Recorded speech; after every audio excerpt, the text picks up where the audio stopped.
여러분, 혹시 1997년 그 겨울을 기억하십니까? IMF 외환위기, 평생 다니던 회사에서 하루아침에 쫓겨났던 가장들, 장롱 속 금반지까지 꺼내들고 줄을 섰던 그 기억. 우리 세대라면 뼈에 사무치도록 선명하게 남아있을 겁니다. 제가 오늘 감히 말씀드립니다. 그 1997년의 악몽이 지금 다시 시작되었습니다. 아니, 어쩌면 그때보다 더 교묘하고 더 잔인한 형태로 이미 여러분 곁에 와 있습니다. 에이, 설마, 지금은 그때랑 다르지 않습니까? 하실 수 있습니다. 네, 겉모습은 다릅니다. 하지만 본질은 똑같습니다. 1997년에는 국가의 달러가 바닥났습니다. 지금은 여러분 통장의 현금이 바닥나고 있습니다. 그때는 기업들이 무너졌습니다. 지금은 여러분 가게가 무너지고 있습니다. 그때는 밖에서 밀려온 해일이었습니다. 지금은 내 집 안방 바닥부터 서서히 물이 차오르는 침수입니다. 냄새도 안 나고 소리도 없어서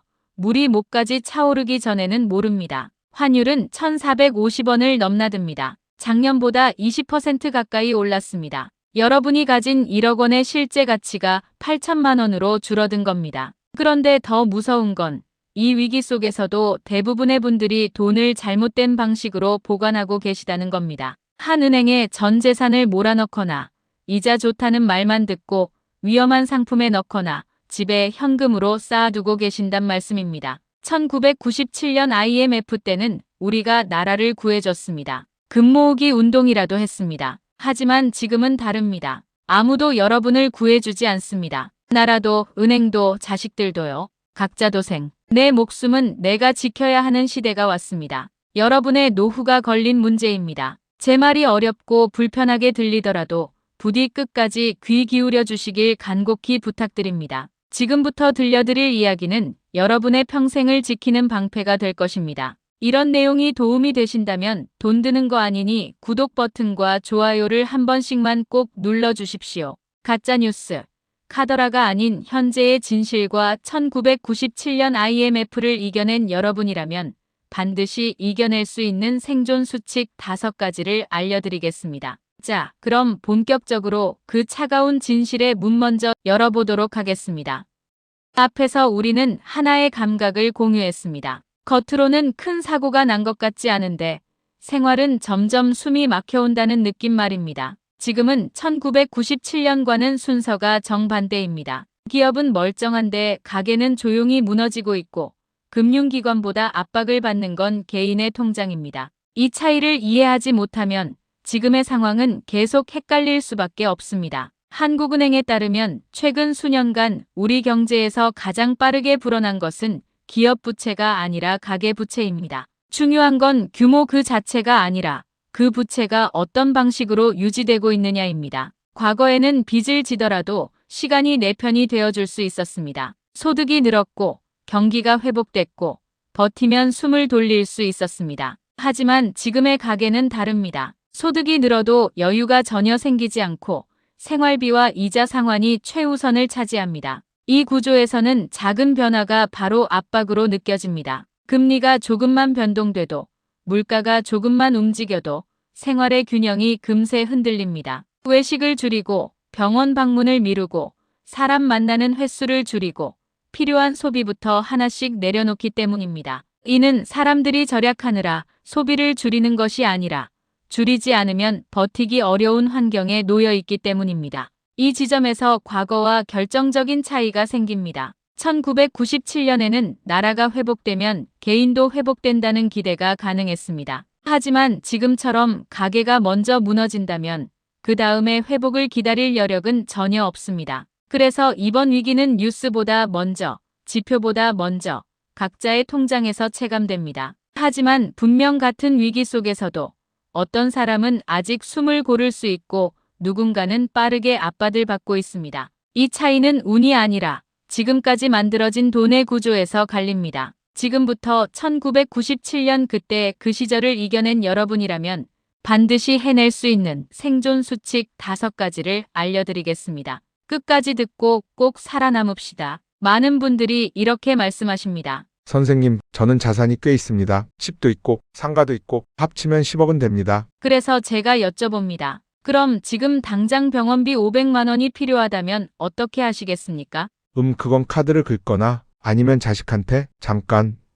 이게 바로 문제입니다. 자산 10억이라는 분이 당장 현금 500만 원이 없어서 카드를 긁고 자식 눈치를 봐야 하는 상황. 이걸 뭐라고 부르는지 아십니까? 하우스 푸어, 집을 가진 가난뱅이입니다. 지금 이 순간 대한민국 60대 이상 가구 중 40%가 이 상태입니다. 한국은행에 따르면 자산은 평균 4억 5천만 원인데 금융자산은 평균 8천만 원에 불과합니다. 그나마 이 8천만 원 중에서 즉시 인출 가능한 현금은 절반도 안 됩니다. 부동산 3억 7천만 원, 당장 쓸 수 있는 현금 3천만 원. 이게 평균적인 시니어의 재산 구조입니다. 그런데 문제는 여기서 끝이 아닙니다. 위기가 오면 부동산은 짐이 됩니다. 2008년 금융위기 때를 떠올려 보십시오. 강남 아파트도 1년 만에 30% 떨어졌습니다. 팔고 싶어도 거래가 끊겼습니다. 급하게 내놓으면 호객입니다. 시세보다 1억, 2억 깎여도 안 팔립니다. 그 사이 은행 대출 이자는 매달 나갑니다. 재산세, 관리비는 꼬박꼬박 나갑니다. 돈이 묶인 채로 출혈만 계속되는 겁니다. 반대로 현금이 있으면 어떻게 됩니까? 병원비 급할 때 바로 씁니다. 생활비 부족할 때 바로 씁니다. 좋은 기회가 왔을 때 바로 잡습니다. 현금은 자유입니다. 부동산은 족쇄입니다. 특히 지금 같은 시기에는 더욱 그렇습니다. 금융위원회 2025년 3월 발표 자료를 보십시오. 60세 이상 가구의 부채 비율이 역대 최고치를 기록했습니다. 주택담보대출 평균 잔액 1억 2천만 원. 이자만 매달 30만 원 이상 나갑니다. 그런데 국민연금 평균 수령액은 월 54만 원입니다. 그래서 제가 첫 번째 생존 수칙으로 현금 확보를 말씀드리는 겁니다. 최소 6개월치 생활비는 무조건 현금으로 쥐고 계셔야 합니다. 부부 두 분이 한 달에 200만 원 쓰신다면 1,200만 원, 300만 원 쓰신다면 1,800만 원. 이 돈은 투자금이 아닙니다. 비상식량입니다. 선생님, 그럼 지금 부동산 팔아야 합니까? 집값이 많이 떨어졌는데요. 제가 냉정하게 여쭤봅니다. 지금 대출 이자가 감당 안 되십니까? 당장 쓸 현금이 없어서 카드론 돌리고 계십니까? 그럼 파십시오. 손해를 보더라도 몸집을 가볍게 하는 것. 이게 위기시대 생존 전략입니다. 1억 5천만 원 손해가 아깝다고 버티다가 2년 뒤 경매로 넘어가면 2억 5천만 원 날아갑니다. 살을 내주고 뼈를 취하는 겁니다. 국토교통부 실거래가 공개 시스템 2025년 11월 기준 수도권 아파트 거래량이 전년 대비 38% 감소했습니다. 팔리지 않습니다. 사는 사람이 없습니다. 지금이라도 팔 수 있으면 팔아서 현금을 확보하는 게 현명한 선택입니다. 물론 집값은 언제 오를지 모릅니다. 5년 뒤일 수도 10년 뒤일 수도 있습니다. 하지만 생활비는 내일 당장 필요합니다. 미래의 불확실한 이익을 기다리다가 현재의 확실한 파산을 맞이하면 안 됩니다. 부동산 불패 신화를 버리십시오. 당장 쓸 수 있는 돈이 통장에 있어야 그게 진짜 내 돈입니다. 벽돌 속에 땅 속에 묻혀 있는 건 숫자일 뿐입니다. 숫자는 배고플 때 밥이 안 됩니다. 아플 때 약이 안 됩니다.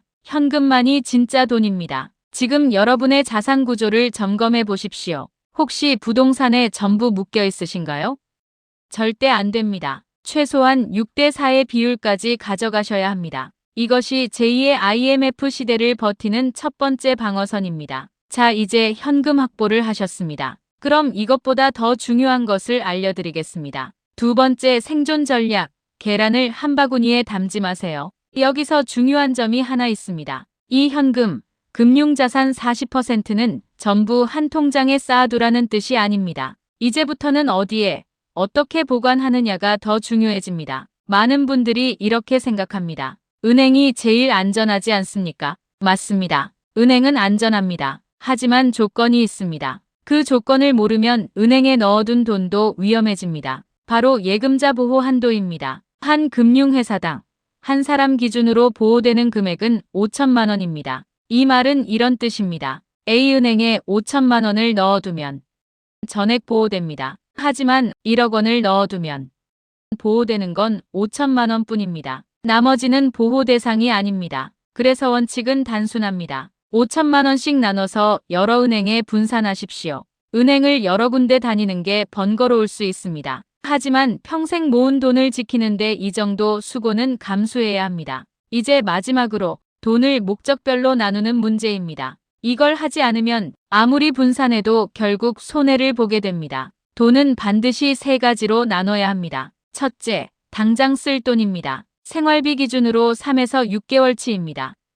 이 돈은 언제든 바로 써야 합니다. 이자는 중요하지 않습니다. 보관은 1금융권 보통예금입니다. 이 돈은 생활방어선입니다. 둘째, 비상금입니다. 생활비 외에 갑작스러운 지출에 대비하는 돈입니다. 병원비, 집수리, 큰 경조사비 같은 용도입니다. 생활비 기준 6에서 12개월치가 적당합니다.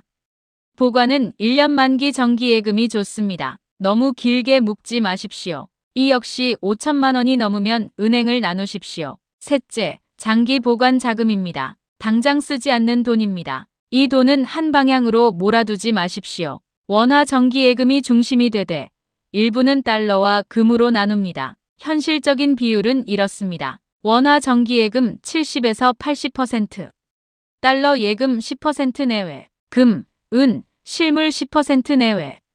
달러와 금은 수익을 내기 위한 게 아닙니다. 경제가 흔들릴 때 자산 전체가 한 번에 무너지지 않게 하는 보험입니다. 정리하겠습니다. 지금 60대 이상에게 안전한 구조는 부동산 60, 현금 금융자산 40입니다. 그리고 그 40%는 한 통장이 아니라 여러 은행에, 여러 목적에, 여러 그릇으로 나뉘어 있어야 합니다. 지금 당장 스스로에게 물어보십시오. 6개월을 버틸 현금이 있는가? 병원비가 생겨도 대출 없이 감당 가능한가? 부동산이 당장 안 팔려도 생활이 유지되는가?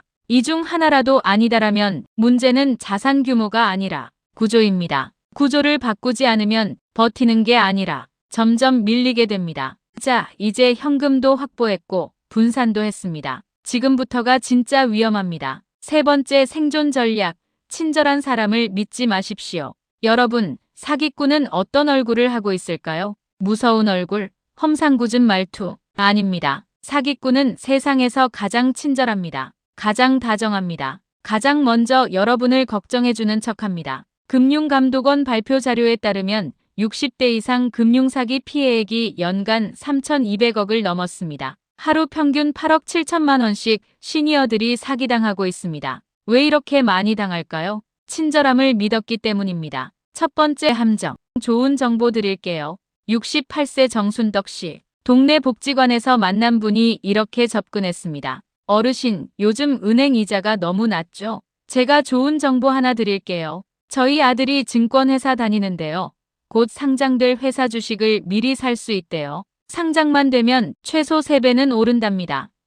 정말 친절했습니다. 차도 한 잔 사주고 명함도 주고 저희 어머니도 하셨어요 하면서 믿음을 줬습니다. 정순덕 씨는 3천만 원을 넣었습니다. 그리고 3개월 뒤 연락이 끊겼습니다. 복지관에 다시는 나타나지 않았습니다. 전화는 꺼져 있었습니다. 명함에 적힌 회사는 존재하지 않았습니다. 금융위원회 등록도 안 된 완전히 꾸며낸 회사였습니다. 3천만 원이 전부 날아갔습니다. 여러분 기억하십시오. 진짜 좋은 정보는 남한테 알려주지 않습니다. 만약 정말로 3배 오를 주식이 있다면 본인이 전 재산 다 넣어서 사지.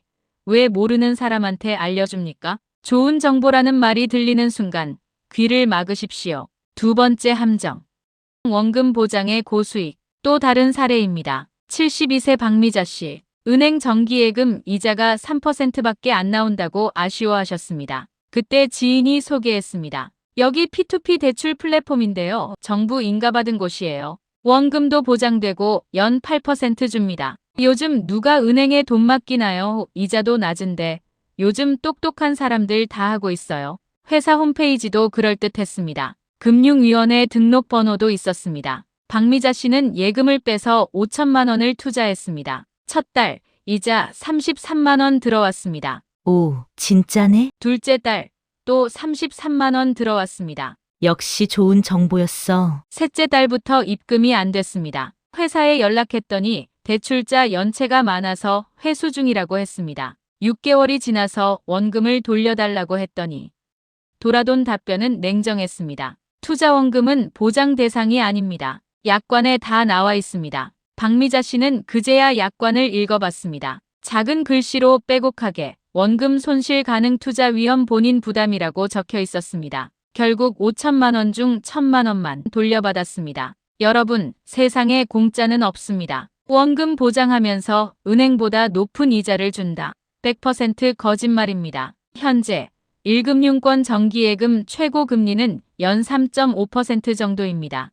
이것보다 높은 금리를 원금 보장하면서 준다는 곳은 전부 사기입니다. 이자가 높다는 건 위험이 크다는 뜻입니다. 안전하면 이자가 낮고 이자가 높으면 위험합니다. 둘 다 만족하는 상품은 이 세상에 존재하지 않습니다. 세 번째 함정, 가족이 위험합니다. 이건 가장 악질적인 수법입니다. 75세 김막래 씨, 어느 날 전화가 왔습니다. 어머니, 저예요.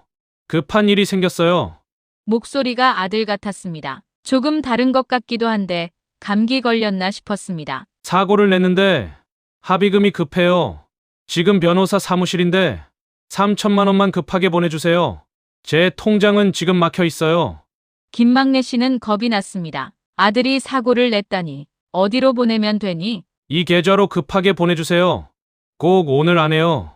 김막래 씨는 은행 가서 3천만 원을 송금했습니다. 이 시간 뒤 진짜 아들한테 전화가 왔습니다. 엄마, 저 회사인데요. 점심 뭐 드셨어요?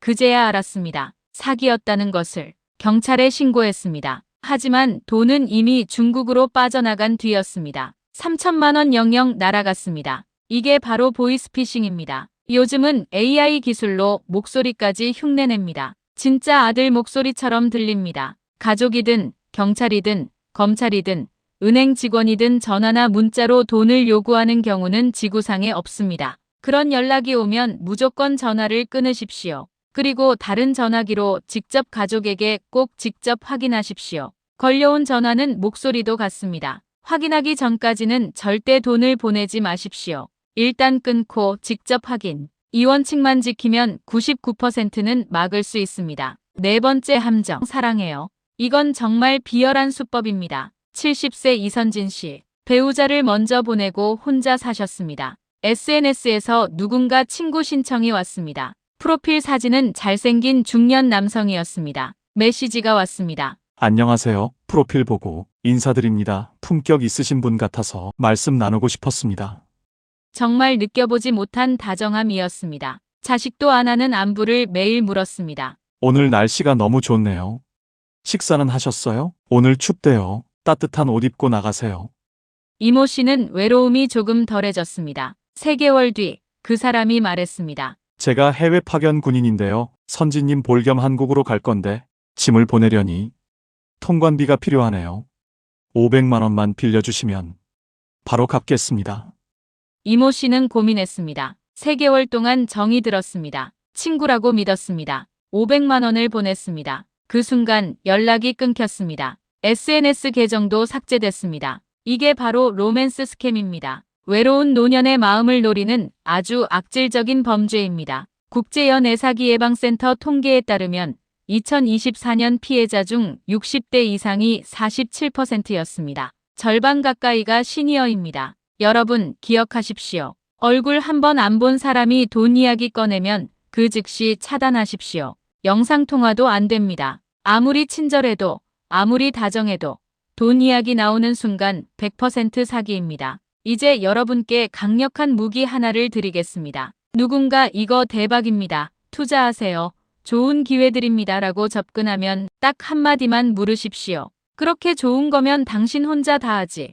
왜 나한테 알려줍니까? 이 질문 하나면 상황 종료입니다. 정리하겠습니다. 원금 보장의 고수익, 세상에 그런 건 없습니다. 전화나 문자로 돈 요구하면 100% 사기입니다. 자식 목소리도 흉내냅니다. 꼭 기억하십시오. 세상에 공짜 치즈는 쥐덫 위에만 있습니다. 친절함 뒤에는 반드시 의도가 있습니다. 내가 가진 것을 지키는 것이 가장 큰 투자입니다. 자, 지금까지 우리는 외부의 위협을 막는 법을 배웠습니다. 사기꾼을, 잘못된 투자를, 위험한 보관 방식을 피하는 법을요. 그런데 여러분, 정작 가장 무서운 위협은 따로 있습니다. 그것은 바로 내 마음속에 있는 부모의 본능입니다. 네 번째 생존 수칙.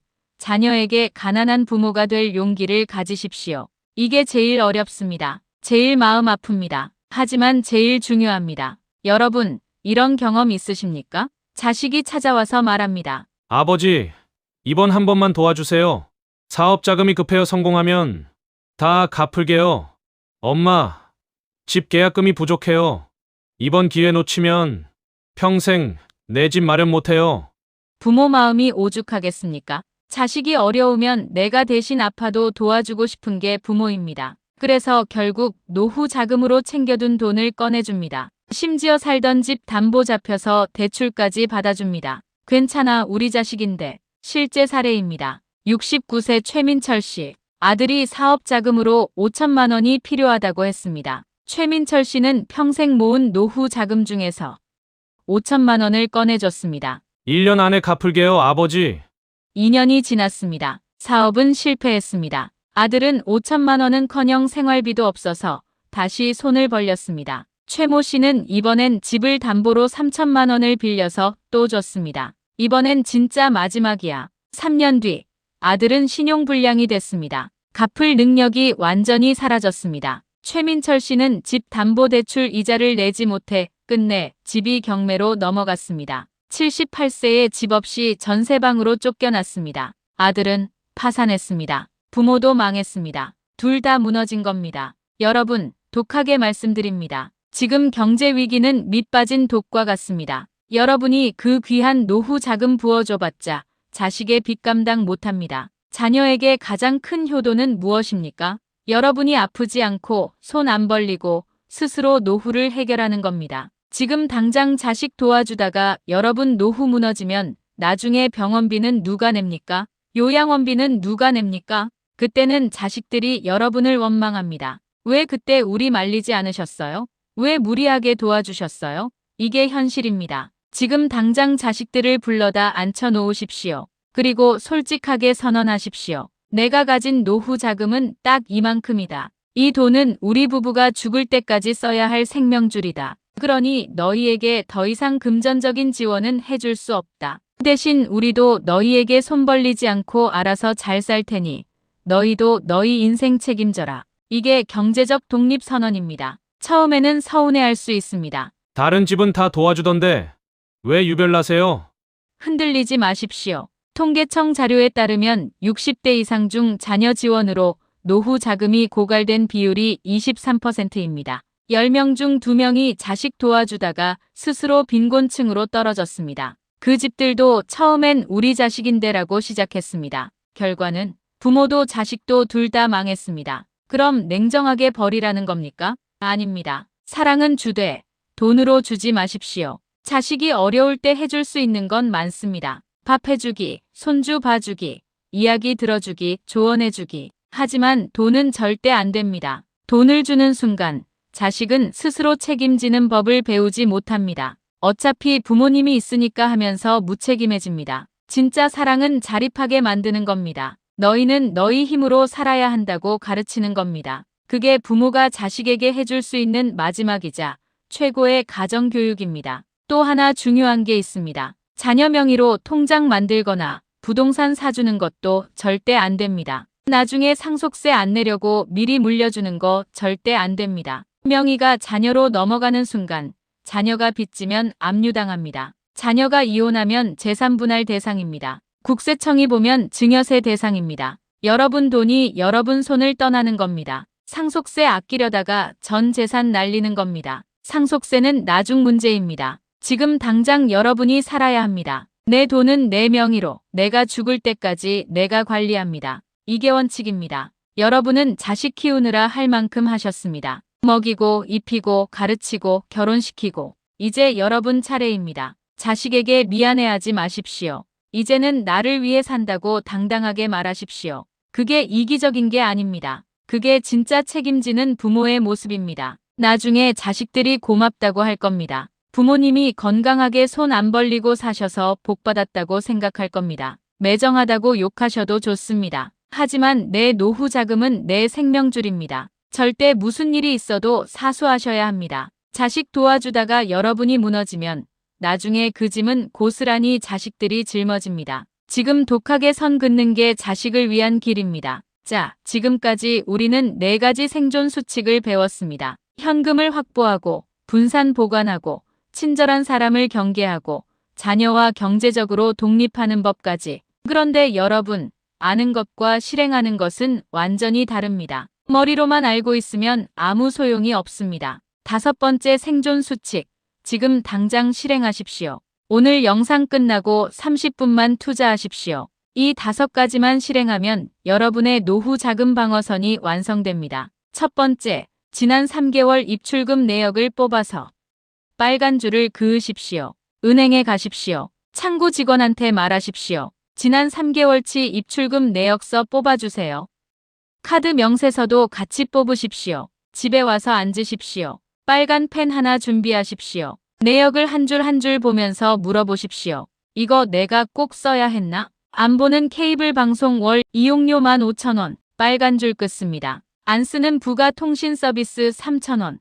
빨간 줄 긋습니다. 모임 나가서 밥값 턱낸 것 5만 원. 빨간 줄 긋습니다. 손주 용돈 준다고 계좌이체 10만 원. 빨간 줄 긋습니다. 보험료 월 30만 원. 실손 외 다른 보험들.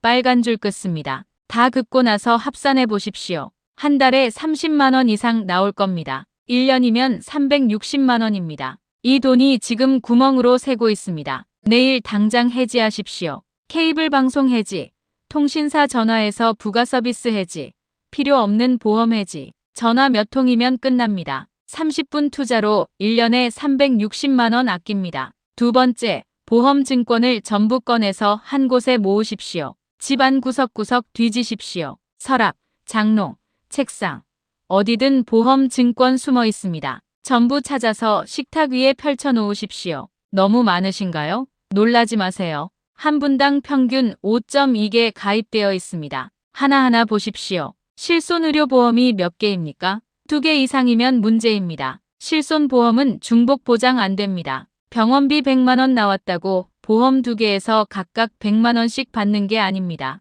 그런데 보험료는 2개 다 내고 계십니다. 쓸데없는 돈 낭비입니다. 하나만 남기고 나머지는 해지하십시오. 어느 걸 남기느냐? 보장 범위 넓은 거 하나만 남기십시오. 잘 모르겠으면 금융감독원 1332로 전화하십시오. 실손보험 2개 있는데 어느 거 남겨야 하나요? 물어보면 친절하게 알려줍니다. 5년 이내 가입한 보험은 해지를 검토하십시오. 최근에 가입한 건 아직 원금 회복 안 됐습니다. 지금 해지해도 손해가 크지 않습니다. 변액보험, 연금보험, 적립식 보험 같은 거 전부 확인하십시오. 이거 실속이 있나? 곰곰이 점검하십시오. 9월 20만 원씩 넣는데 해지하면 70%밖에 안 돌려줍니다. 그럼 해지하십시오. 계속 넣으면 손해가 더 커집니다. 10년 넣어봤자 원금 겨우 회복하고 수익률은 연 2%도 안 됩니다. 차라리 은행 정기예금이 낫습니다. 절대 설계사한테 연락하지 마십시오.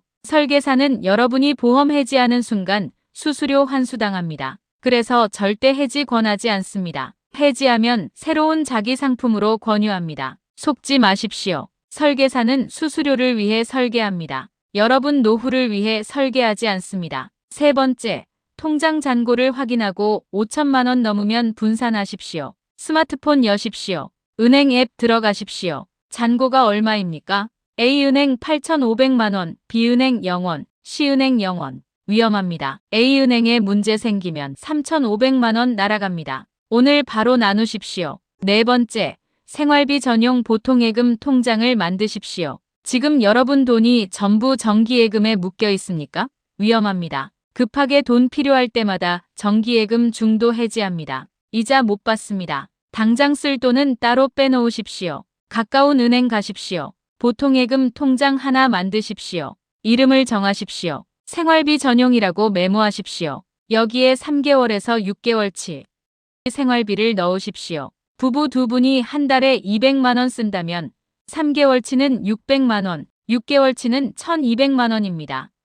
이 돈은 절대 건드리지 마십시오. 비상식량입니다. 병원비, 약값, 생활비, 관리비 등 급하게 쓸 돈은 여기서 빼십시오. 이자, 신경 쓰지 마십시오. 이 돈의 목적은 이자 받는 게 아니라 언제든 쓸 수 있게 대기하는 겁니다. ATM 카드도 만드십시오. 언제든 인출 가능하게 하십시오. 이 통장 하나가 여러분을 급한 불에서 지켜줍니다. 5번째, 달러 예금 통장을 개설하고 소액부터 시작하십시오. 선생님, 환율이 1,450원인데 지금 사면 손해 아닙니까?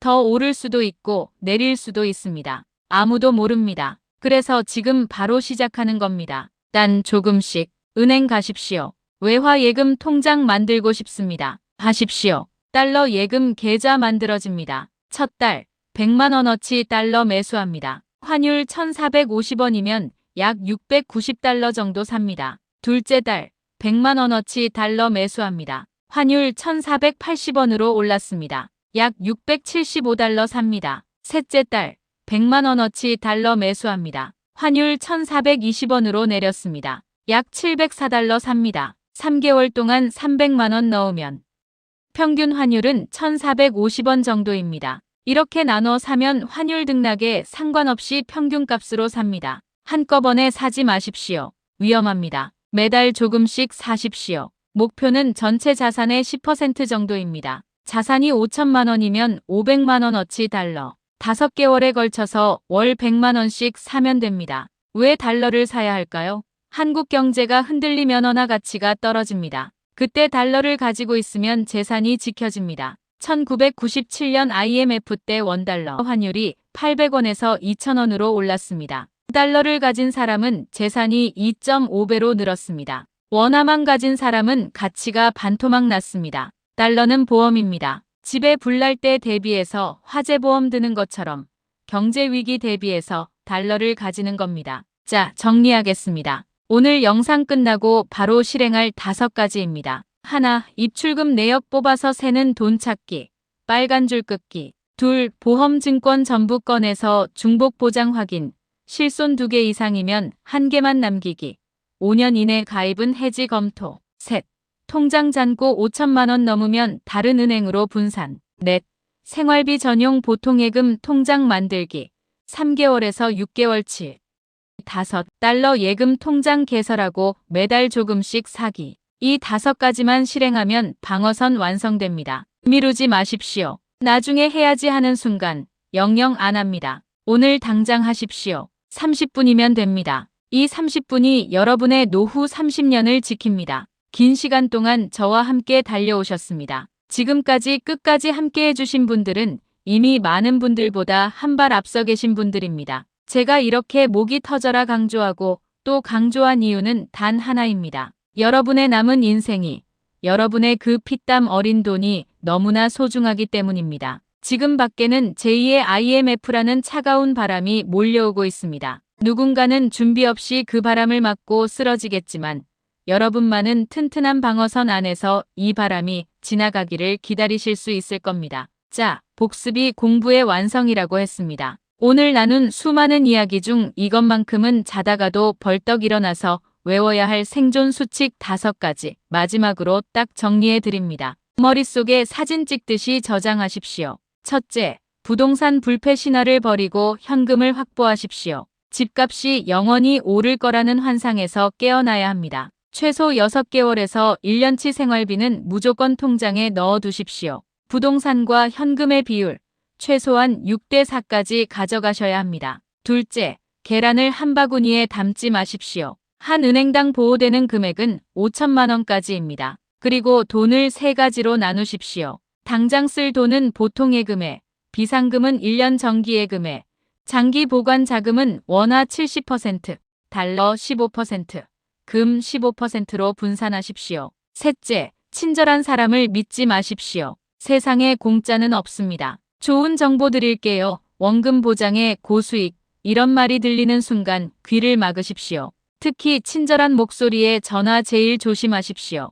의심스러우면 받지 마세요. 넷째, 자녀에게 가난한 부모가 될 용기를 가지십시오. 자식을 돕다가 같이 무너지는 것은 비극입니다. 스스로 노후를 책임지는 것이 자식에게 하는 최고의 선물임을 잊지 마십시오. 당당하게 경제적 독립선언을 하십시오. 내가 가진 노후 자금은 딱 이만큼이다. 이 돈은 우리 부부가 죽을 때까지 써야 할 생명줄이다. 그러니 더 이상 금전적인 지원은 할 수 없다. 대신 우리도 손 벌리지 않고 알아서 잘 살 테니 너희도 너희 인생 책임져라. 이렇게 말씀하십시오. 5째, 지금 당장 실행하십시오. 입출금 내역 뽑아서 빨간 줄 긋기, 보험 증권권에서 중복 확인하기, 통장 5천만 원 넘으면 분산하기, 생활비 전용 통장 만들기, 달러 예금 시작하기. 이 5가지만 오늘 당장 실행하십시오. 1950년대 전쟁의 폐허 속에서 보리고개를 넘기며 이 나라를 한강의 기적으로 만들어낸 주역이 누구입니까? 바로 여러분입니다. 1997년 IMF 때 장롱 속 금반지를 꺼내 나라를 살린 분들도 바로 여러분입니다. 산전수전 공중전까지 다 겪어내신 여러분의 그 저력이라면 이번 경제 위기쯤은 충분히 이겨내실 수 있습니다. 두려워하지 마십시오. 두려움은 무지에서 옵니다. 몰라서 무서운 겁니다. 하지만 오늘 공부하셨으니 이제 위기의 실체를 아셨고 대처법도 아셨습니다. 준비된 사람에게 위기는 그저 지나가는 바람일 뿐이고 어쩌면 남들이 다 쓰러질 때 기회를 잡을 수 있는 발판이 되기도 합니다. 저는 확신합니다. 오늘 이 영상을 보시고 행동으로 옮기신 분들은 1년 뒤, 3년 뒤에 반드시 웃으면서 이렇게 말씀하실 겁니다. 그때 저 영상 보고 준비해서 정말 다행이었습니다. 덕분에 우리 집은 끄떡없었습니다. 그날이 올 때까지 저는 여러분의 곁을 지키겠습니다. 복잡하고 어려운 경제 뉴스, 제가 매일매일 눈에 불을 켜고 감시해서 여러분이 꼭 알아야 할 정보만 쏙쏙 골라 아주 쉽게 전해드리겠습니다. 그러니 여러분은 걱정 내려놓으시고 건강만 챙기십시오. 자, 이제 마지막으로 부탁 하나만 드리겠습니다. 오늘 이 영상이 여러분의 불안한 마음을 조금이라도 달래드렸다면, 그리고 앞으로 닥칠 위기에서 나를 지켜줄 무기가 되었다면 지금 바로 아래에 있는 구독 버튼을 꼭 눌러주십시오. 그리고 마지막으로 댓글창에 나는 이겨낼 수 있다, 나는 준비됐다, 이렇게 다짐의 한마디를 남겨주십시오. 말에는 힘이 있습니다. 여러분이 적는 그 한 줄의 다짐이 여러분의 노후를 지키는 강력한 주문이 될 것입니다. 저도 댓글 하나하나 꼼꼼히 읽고 여러분의 건승을 위해 하트 남겨드리겠습니다. 긴 시간 경청해주셔서 감사합니다. 저는 다음 영상에서 여러분의 주머니를 더 두둑하게 만들어줄 알짜배기 정보로 더 건강한 모습으로 다시 찾아뵙겠습니다. 지금까지 돈 되는 정보 알려드리는 지식보물창고였습니다. 오늘도 지혜롭고 건강하고 행복한 하루 보내십시오. 감사합니다.